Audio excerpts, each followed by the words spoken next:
To another edition of Inside Great Lakes Sailing. I'm Greg Norman, your host. We got a couple of really good interviews for you today and the second show of our third season. First, we get a chance to talk to Brad Scott, who is the Commodore of the Albatros Yacht Club. And we're going to talk a little bit about paper yacht clubs. Sometimes we think sailing is expensive to get involved in, and probably is, but there's some yacht clubs in the area that have almost full service to a variety of activities.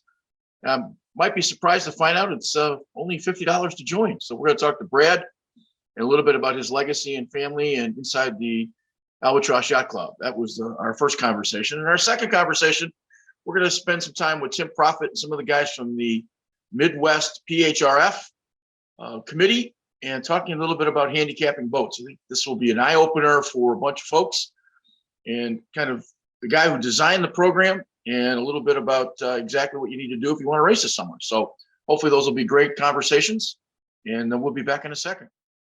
Welcome back. 50 years ago, President Richard Nixon was resigning. Some guys along the Clinton River decided to start a yacht club. Albatros Sail Club was formed 50 years ago this year. And we're talking with Bradley Scott, who I think, if I'm not mistaken, Brad, is a second generation Commodore for the club. Your dad was a Commodore of the club. So thank you for coming aboard and maybe talk about, the club to start with in the 50th anniversary. Thanks, Greg. Thanks for having me on here today. And you're correct. I'm actually the first legacy Commodore of the club. My father was Commodore in 1978. And the club, most of the members were way up the river on the Clinton River, right across from where the River Rat restaurant is today. There's not a whole lot of boats docked there because it's so far away from the lake. It was about at least 40-minute putt up the river to get to the lake from there. But that's where we resided back then. And the club at the time was really considered a working man's yacht club. There were a lot of firefighters and police officers who were members back then. And, boats were much smaller back then in the 70s. We had a Pearson Triton, which was a 27-foot boat. And there were Cal 25s and Cal 21s. And then Rangers came into play, and Ranger 26s and Ranger 23s. And then someone had a Pearson 30, and that was probably the biggest boat we had in the club. That was really something. And so the whole idea was, they formed the club for people that didn't want to pay the big fees of some of the other clubs and just wanted to have a club recognition and, have some of the benefits of having a club together.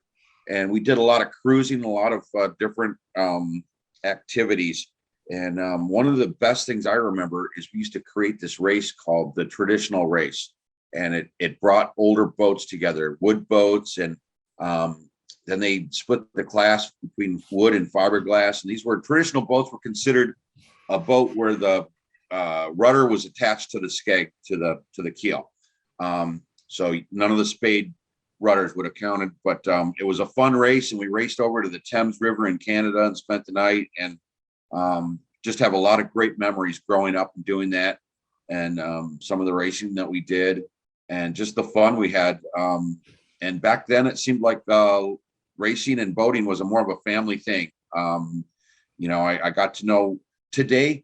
I raced with Kevin Beltman on my boat, and his father and my father were best of friends and got to meet each other through Albatros his father was Commodore the year after my dad was. And so we've kind of kept that tradition going.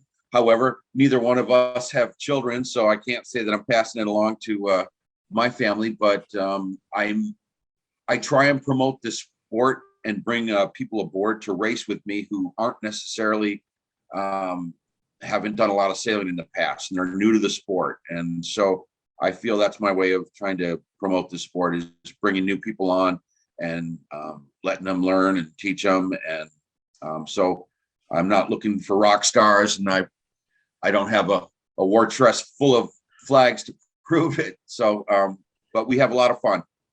Well, I think the term probably we need to talk about is Paper Yacht Club, which is certainly is, you don't have bricks and mortar. You guys are, I want to say Markley because we were there for a long time. It's Markley is now Lembrecht, if I'm not mistaken, Yacht Club. Yes. Or Marina.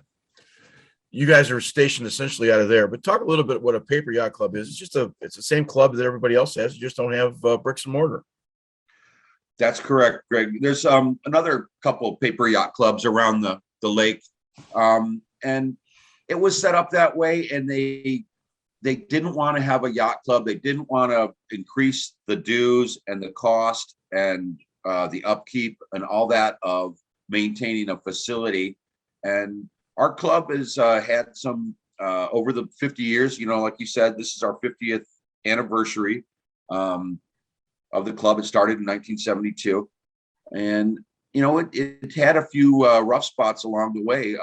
Another yacht club formed, and I think they did have a little clubhouse, and about half the members left, and that was a big blow at the time.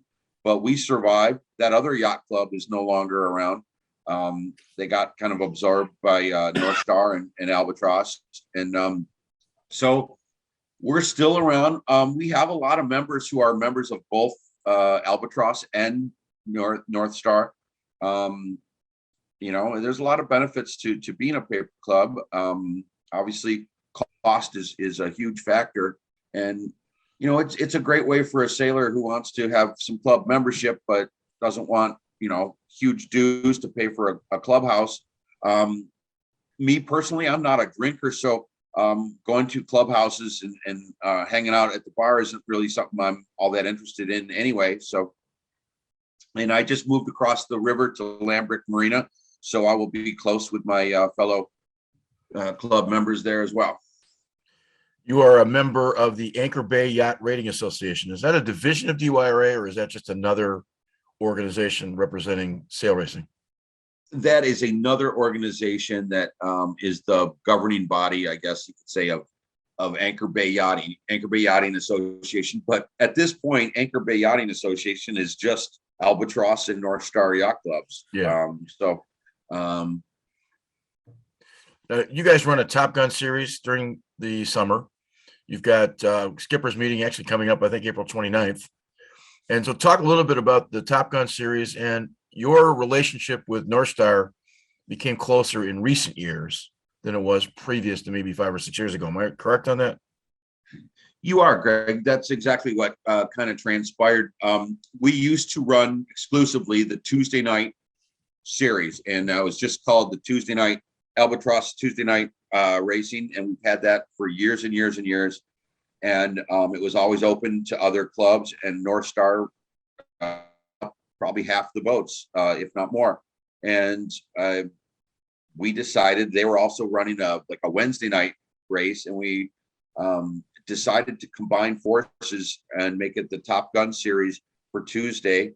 And that way they didn't pull off half their boats to do the Wednesday series. And it had a few wrinkles, but we've worked everything out. We were very cautious at first to see how it would go, because as a paper club, our Tuesday night race was really our main identity, and we were a little afraid to lose it, but it turned out to be great. It's been a great relationship with North Star. It has brought us closer together, and we share in the duties of running the race. And I would say, if you ask any of the races now get run even better. They're more organized. There's more participation. There's a lot of boats that come out for the Tuesday night Top Gun series, and it's really a great series. And we're We've got 3 perf classes, 2 jam classes, a J35 level class, and I think even a Catalina 21 class. So we have a lot of boats out there. How many members right now at Albatros? We're down in to less than 40 members right now, but we're working on that. We're making a promotion this year for our 50th anniversary. The dues, the fees for the club for membership are only $50 this year. Excuse me? Say that again? The membership dues this year are only $50. It's normally $100 a year, but we've dropped it to 50 to kind of celebrate our 50th anniversary and try and increase membership. The reason I asked that question, and I kind of jumped a little bit, is that if you really want to belong to a yacht club and sail, there's a variety of clubs along the lake, from the high dollar to down to the club at the $50. There's all kinds of opportunities to sail if you want to, and that's one of the great reasons that a club like Albatros has been so successful with sticking around for 50 years, because it doesn't cost you an arm and a leg. Absolutely, Greg. Last night I was at Bayview Yacht Club's Commodore's Ball, and they have a brand new yacht club that they built, and it's absolutely beautiful. And it's they have 70-foot racing boats in there and everything, and it's quite a club and an excellent clubhouse. But I guarantee it's doesn't cost $50 to be a member there. $50 might not even pay for your parking. And then I think too, you can speak to the passion that the guys that are at Albatros are no worse or better than the guys racing at Bayview. They're all it's all the love of the sport. I think that's the point I want to make. Absolutely. And one of the benefits of being in a yacht club, whether it be a paper or not, is your access to other sailors. Let's face it, anyone who owns a sailboat knows that you have issues come up, you have repair issues, and you have problems with your boat that need to be fixed. And your best resource is other sailors who have had that same problem, and will talk to you and work it through how to fix it, how to learn more about navigation, learn more about the waters. And if you're a new sailor, it's a great idea to get into a yacht club, because you'll get so much knowledge from other sailors who've gone other places before, had the same problems before. All kinds of things. So it's just a wealth of information to be part of a yacht club, and the camaraderie is great. And you're right, we're a group of people that love sailing, love racing, love cruising, love having fun, and it's just I've always loved to be a part of it. I left sailing for a number of years as my career took off, but I came back to it and came back to Albatros Yacht Club because I had so many great memories as a kid. Well, if anybody's interested in talking about Albatros or getting involved in the organization, right below your picture there is the website address. You can find out all you need to know. And you guys race on Tuesday and Wednesdays, if I'm not mistaken. Just Tuesdays is our race, and then we also do a St. Elmo's race, which is a really fun race in the summer. We go out around from CR1 in Anchor Bay and go out to the St. Clair Light and back, and that's a fun night race. And we have some other races that we do as well, but just a lot of fun. Cool. Well, listen, I appreciate your time. Firstly, congratulations on being around 50 years. I like the legacy thing with your dad being a member, and yeah, we got the 50-year plaque behind us here, so that's a cool thing. Congratulations, and I appreciate your time. And anybody who wants to pick up or get any information can certainly check the website. Greg, thank you. I appreciate you. Hi, you've probably heard the old sports adage that money means opportunity. That's certainly true in the world of sailing.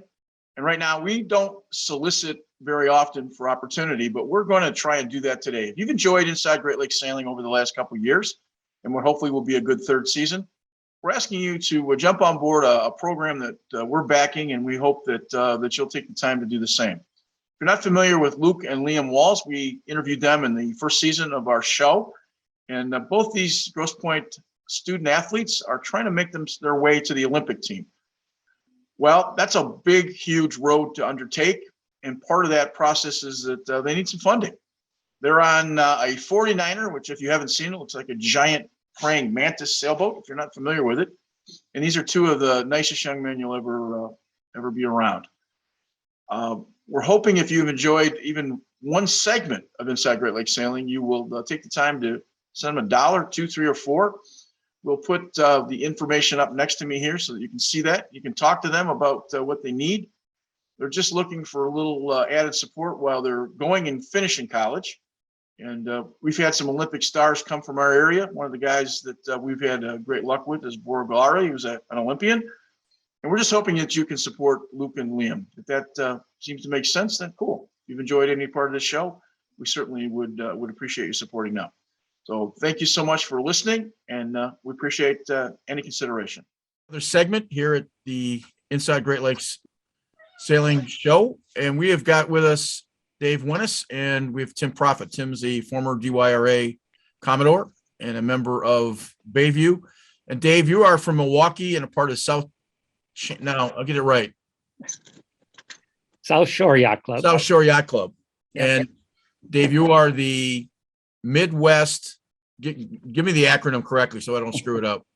So it's Midwest, PHRF, and I've been on their council since 2009, and I am the web person. I'm the webmaster. Okay. So Tim, I want to just go back briefly and just, you guys have had a number of sort of town halls over the winter, but there's some confusion. So if you could just be kind enough to take us from DYRA last year to where we are now, and then with Dave and with Keith Stauber, who's also a member of the Lake Michigan group, just kind of explain what happened and maybe just bring us up to date in a short term. Sure. So DRA has been handicapping boats for decades. Prior to DRYA, there was an organization called Offshore Racing Club of Detroit, ORCD. And in the early 90s, I don't know exactly, that organization was folded into or absorbed by DRYA. So as is Midwest Perf, we are, our handicappers are all volunteers, and they spend a tremendous amount of time, as you guys do, handicapping boats and trying to do a good job. So last year's, and for the last 6, 7, 8 years, chief handicapper Chuck Drummond and the assistant chief handicapper Rich Marsh, who has been involved in handicapping boats for close to 30 years, if not more, announced that they were retiring and they were no longer going to be available to assist with handicapping boats. We really didn't have a replacement, and it's not really due to lack of succession planning, but more due to the fact that there just weren't any qualified volunteers willing to step up and take the job. So the initial idea was, okay, we're not going to handicap boats, so we're going to have a different handicapping group handicap our boats. Will it be PERF? Will it be ORR? Will it be ORC? Will it be something else? And so what we ended up doing is we sent out a survey to all DRA PERF certificate holders and asked for feedback. And while it was not unanimous, PERF was overwhelmingly supported by the vast majority of people. I've had some criticism that DRYA did not do a good enough job of educating our boat owners to the benefits of the ORC rule. And my response to that is, if you sailed Mackinac, you have an ORC certificate, you're familiar with it, and we don't need to extol the virtues or lack thereof of that rule to you. So other race, and I think we've lost Tim. Tim?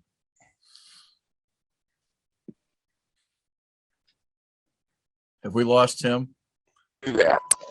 And then there was a chance meeting between Art Lavasser, who's a local sailor. He's been sailing for 40 years. He's also been active in perf handicapping and serves on the Bayview Mac Race Technical Committee for things related on and so forth. And he just randomly ran into Keith Stauber. They started talking. Keith said, hey, maybe you guys could hook up with what was then known as Lake Michigan Perf. So Art suggested that I give Keith a call. I did. We had several very, very lengthy conversations, and it all sounded very good. And so, Keith and I put, for lack of a better term, a merger proposal together. And after some tweaking, both of our respective organizations approved that document, and that gave both organizations the authorization to merge. As part of that merger, Chuck Drummond and Rich Marsh, who I mentioned previously, the handicapper and assistant chief handicapper, as well as Eric Peterson, who is another active handicapper, all agreed to assist with the transition process. And those three guys, plus countless people from Lake Michigan Perf, now Midwest Perf, have hundreds and hundreds and hundreds of hours getting all this put together. And with that, I'm going to defer to Dave to talk maybe more about the IT side or the technical side of getting a handicap, but that's the why and wherefore of how this merger came to be. Okay. So Dave, if you'd be kind enough to pick up part of the discussion here, as that gives us the history of what we're trying to get done. Part of what we wanted to have this conversation is we've had a bunch of folks who have applied for applications, and I think there's just some confusion, and maybe you can kind of talk to that a little bit about, racing starts in 3 weeks, and where is Midwest Perf at this point? And maybe talk briefly about why you changed from Lake Michigan to Midwest in terms of names. Okay, well, so the Lake Michigan Perf decided in late 2018 that we were going to try to come up with an automated process to help everything and build a web-based system to do that. And so we set about that process in the fall of 2018, and we had it ready in spring of 2019. Now we've been using it for several years. This opportunity came along. We decided that we could make it work. Obviously, Lake Michigan Perf didn't make much sense anymore because we were going to be handicapping boats sailing on, locations other than Lake Michigan.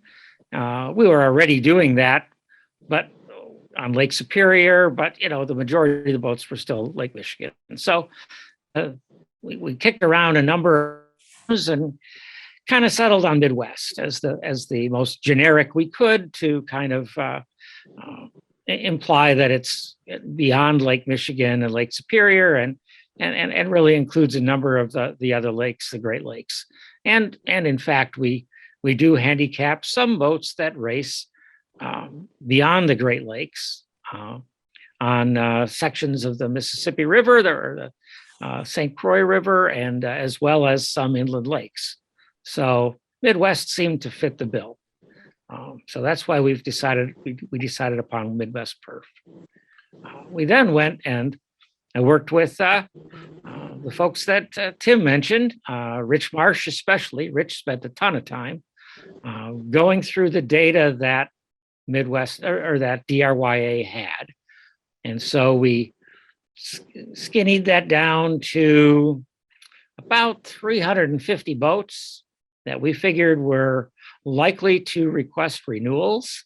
And we took what data we could for those boats and loaded that into our system. So we loaded that in right around the 1st of January as 2021 certificate data, so that if you were to do a renewal, right, and you would see your boat pop up, you would be able to just select that, and it would pre-populate as much of the data as we were able to to capture and give you a head start on moving forward with filling out that application. So that's where we started from. Where we are today, the last count I took of DRYA area certificates, we were at about 191 certificates issued. That was last Friday. And I sent Keith an email earlier today. I don't know that he's looked at it, but we've issued in total 654, I think is the right number at this point, with about 40 certificates sitting in our work queue. So that's where we are today. We should welcome aboard Keith Stauber. Keith, you were fortunate enough. We had a conversation, I guess, about 5 months ago. Yep. Very nice conversation. Very nice presentation. Thank you. We were talking to you right now. I'm assuming you're still in Duluth. I am. So I guess the question I want to ask either Keith or Dave, if you put in for a certificate now, what's the time frame of getting it back? Well, if you are renewing a boat that we've done before and you've made no change, the certificate will be returned as fast as the regional handicapper can get in front of his computer. I mean, there's times I've turned around a certificate in 2 minutes. But generally we have people who are working people. I'm lucky to be retired, so I get at my stuff usually every day or every other day. So in my region, it's probably going to be a day or two max before you get your certificate, unless it's a boat that we haven't rated or someone who's modified their boat. So you have to change their rating and it takes a study to do that. Then boats like that get referred to our chief handicapper and our technical committee, and they do their standard research process. And when they're done with it, then they'll let the regional handicapper know, and the regional handicapper then will audit the certificate and issue it. We should I'd like point out you guys are all U.S. lacrosse. You guys are all U.S. sailing volunteers. Am I correct? That's correct.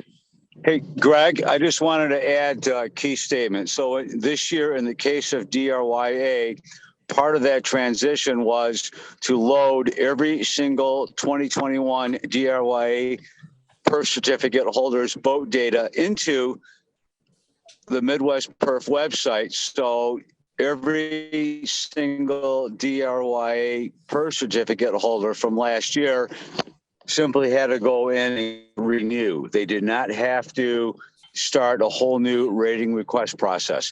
There were a couple differences in that Midwest PERF requires mainsail dimensions and largest head sail dimensions. DRYA did not require mainsail dimensions. They kind of took them off, whatever the owner submitted, or off, the design data for the boat. Yep. And so there were some people that either had to go find their sales certificates or have their sales measured and procure certificates in order to enter that information. And that's again something that it's a Lake Michigan thing that carried over to Midwest PERF that quite frankly ensures more accurate ratings because everyone's biggest sales are required to be measured. Tim, and to Dave, is it accurate to say that some of that information was improperly inputted by boat owners because they were picking it from a variety of places, and your specific information on those ratings have to come from, I'm assuming an algorithm of some sort that works? Does that make sense? Can I answer that one, Dave? Sure, go ahead. One of the things, Dave is a guy that doesn't take credit for what he's done, but he built this system when the people that were bidding on it were as high as $140,000 to do it, and Dave did it for free. So that has to be notified right up front.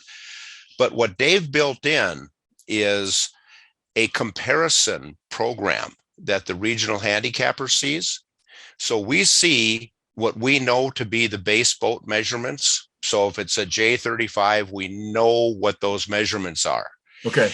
And when the process starts, we have that measurement. We have all of the numbers that the owner had entered the previous year. And then we have all of the numbers that the owner is entering this year. And so this process gave us vision that we had never seen before. So as a regional handicapper, now I go in and I see a displacement number where our base boat says let's say it's 3,500 pounds for the displacement, and the owner claims it's 5,000. Well, we have a discrepancy. So now it's up to me as a regional handicapper to go find which of those numbers is right, because we might have had bad data previously. Right. So what Dave built has been cleaning up our data like crazy. And if the owner puts something in that's obviously wrong, we have a single button click that says, okay, reject this back to the owner. And we type in exactly what we think is wrong with his application. And they go back, find out if their numbers are correct or not. They fix them, or we have a discussion about what's the right number.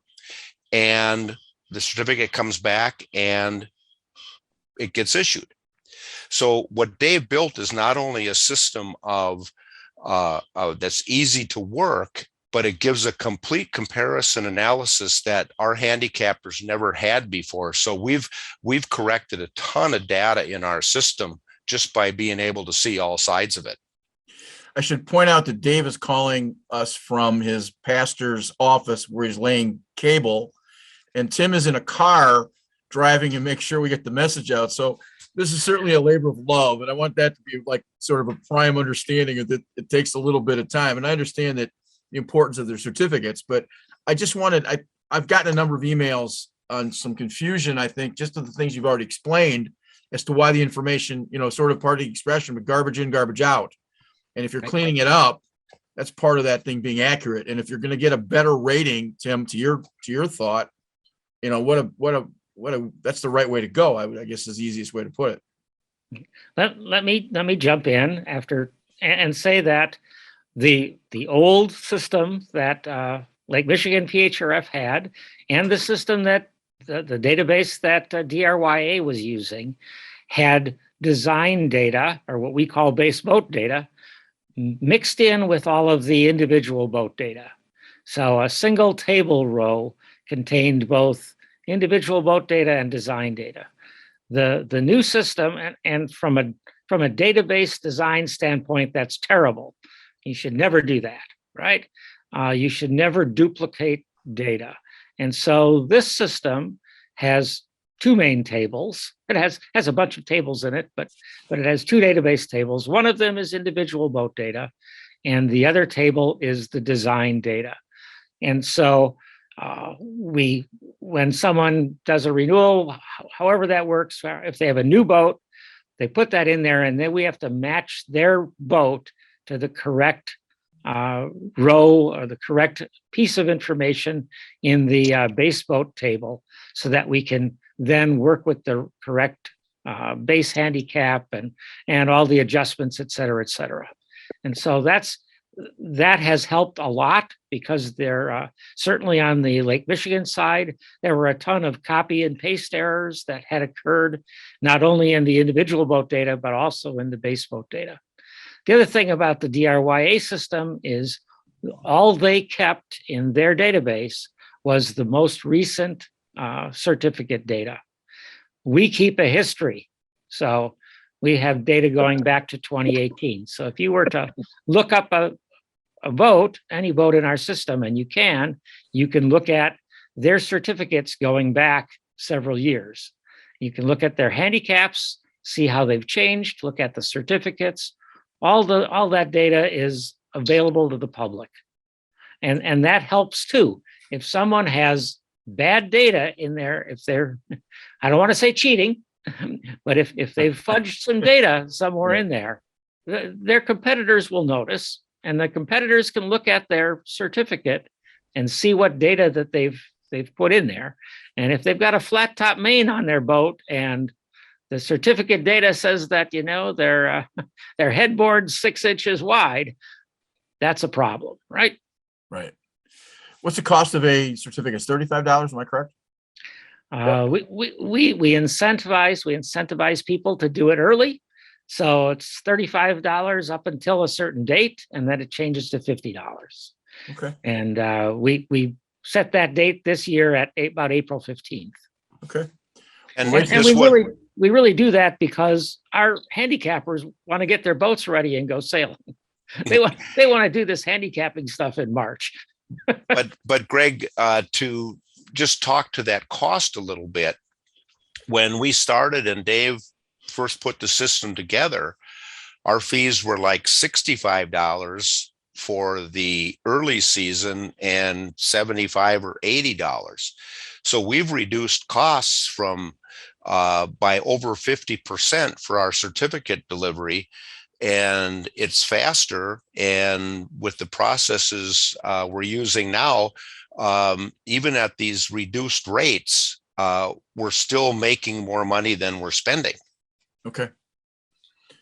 Okay. Well, I think you guys have explained it. Tim, do you want to add anything to this?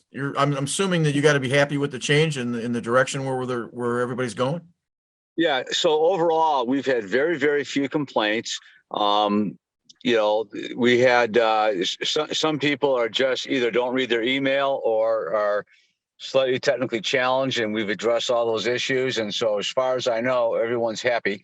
There's the commitment we made to the DRYA certificate holders is that their racing rating would be unchanged for the 2022 season while we merge. As it turns out, Midwest Perf has a slightly different methodology for determining a boat's jib and main rating, and some boats' jib and main ratings stay the same. Some change to the good, some change to the bad. The changes were insignificant.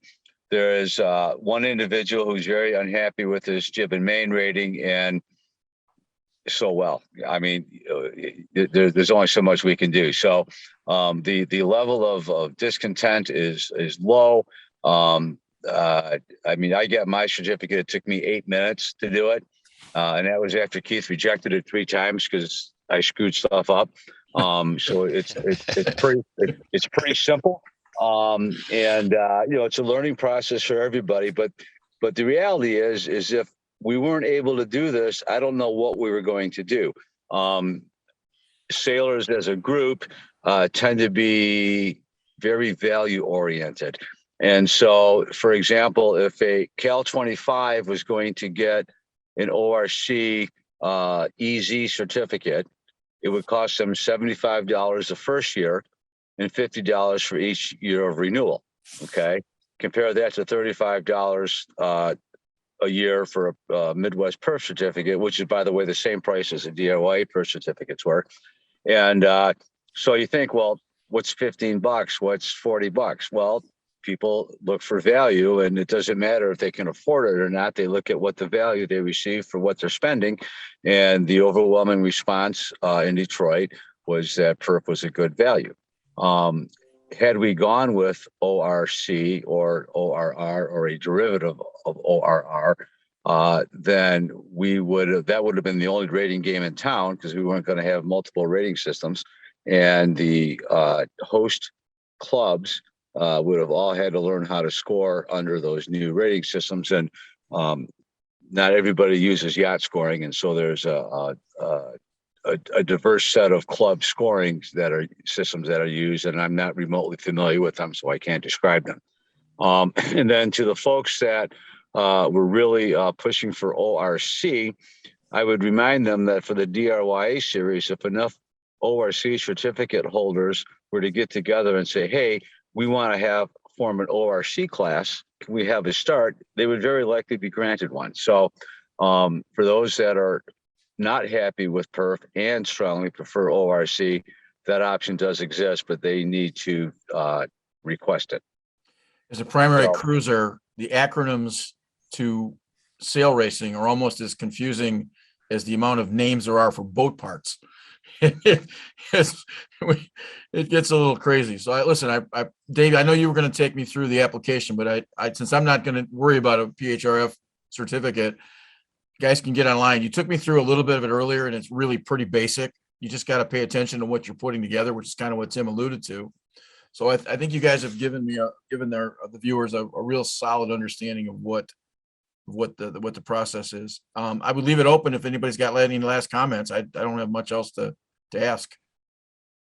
Just from my standpoint, this has gone way better than I ever expected. The number of complaints have been few, and every complaint deserves an answer, and we're trying to make sure we do that. We're a little bit caught up in the merger and might be a little behind the 8 ball on getting those things exactly right, but we're working hard on it. And just from the standpoint of the number of certificates, we've got to be doing something right, because I am issuing every day 3 or 4 new login identifications that are people who are not in our system. So we're getting a big uptick of people from the DROA ISAID, from the Lake Michigan side. Some of the guys from Lake Erie are getting certificates as far away as Cleveland. Okay. And up in Essex, Ontario, the guys are getting certificates. So we're getting a lot of new people coming into the system. So I think we're doing okay.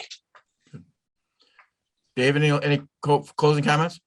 Well, I guess I talked earlier about, our base boat table, and our base boat table holds about data on about 750 designs. And so, there were some Detroit boats that we didn't have in there. So it takes some time and effort to analyze those and figure all those out and load them into the system.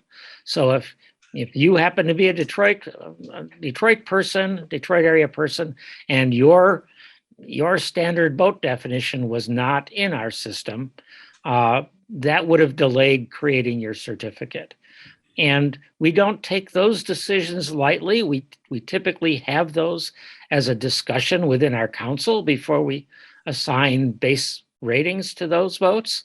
And so there can, in those situations, be a delay up to a month, maybe even more, if it's done in the winter. In the summer, we expedite those kinds of things. Our gurus will take a best shot at it, and to get that certificate turned around and get it out where it's needed, and do it as quickly as they can. And then we review that in the fall to make sure that we did that as well as we should have. So that first year certificate is kind of provisional if it's a type of boat we haven't seen before. The other comment I want to make is that the system works pretty much entirely on email. When you submit an application, when you pay for it, the regional handicapper gets an email telling him that boat's ready to be worked on. If he finds a problem with it and he sends it back to the owner, that happens via email. That email describes how the owner should go in and update information and send it back to the handicapper, so that the handicapper gets another email. So it's important to have the emails correct, and have your spam filters correct, and to make that all work out so that things aren't lost in the process. If someone is concerned that they haven't seen their certificate, they simply need to contact one of the handicappers, and they can look for it in the system. The requests for handicap certificates flow through a number of phases, actually 20 phases. And so a handicapper can see at what phase that any request is sitting at. And if it's stuck somewhere, then we will do our best to fix that and get it going. Sometimes things get hung up in the payment process. People go in and begin the payment and never complete it. And they think they have, but they really haven't. Sometimes, rarely, that handshake fails, especially if a an owner doesn't, we do our payments through PayPal. If they don't allow the PayPal to return to our website, if you don't wait those extra few seconds and let that happen, their payment doesn't get posted properly in our system. And we have a few of those. How many? Maybe we've had 20 this year that fall into that category. Not a huge number, but there are a few. Okay. Well, listen, I wanted to thank you guys a ton for the time. I would point out to our viewers that they're all volunteers. They're all trying to make a system better. And again, guys, I appreciate your time and have a great sailing system. And we appreciate the explanation of where we're at. So thank you. Thanks, Greg. Thank you, Greg. We hope that the discussion with Dave, Tim, and Keith was informative and insightful. And if you've got any questions, you can certainly check out their website, which is listed below during the show. And it kind of gets you all the information you need to know. So thanks to all those guys, including Bradley Scott, for staying aboard and spending some time with us. And we hope you enjoyed the second show of our third season. So for all the guys in back, my name is Greg Norman. We'll see you next time.